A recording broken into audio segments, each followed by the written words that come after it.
బెంగళూరు నగరంలో చాలా కాలం తర్వాత మళ్లీ కరోనా మరణం నమోదైంది. శనివారం 85 ఏళ్ల వృద్ధుడు కోవిడ్ కారణంగా మృతి చెందినట్లు కర్ణాటక ఆరోగ్య శాఖ అధికారికంగా ప్రకటించింది. రాష్ట్ర వ్యాప్తంగా 24 గంటల్లో 108 మందికి కరోనా పరీక్షలు చేయగా 5గురికి వైరస్ సోకినట్లు నిర్ధారణ అయింది. దీంతో ప్రస్తుతం కర్ణాటకలో మొత్తం 38 యాక్టివ్ కేసులు ఉన్నాయి. వీరిలో 32 మంది బెంగళూరు నగరంలోనే చికిత్స పొందుతున్నారు.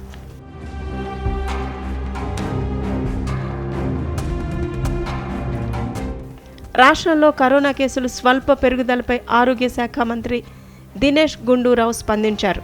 ప్రస్తుతానికి ఆందోళన చెందాల్సిన అవసరం లేదని, ఇది చాలా సాధారణ పరిస్థితి అని, గత 15 రోజులుగా కోవిడ్ కేసుల సంఖ్య స్వల్పంగా పెరిగిందని మీడియాకు తెలిపారు. తీవ్రమైన శ్వాసకోశ సమస్యలతో బాధపడుతున్నవారు, ముఖ్యంగా ఆసుపత్రుల్లో ఉన్నవారు తప్పనిసరిగా కోవిడ్ పరీక్షలు చేయించుకోవాలని సూచించారు.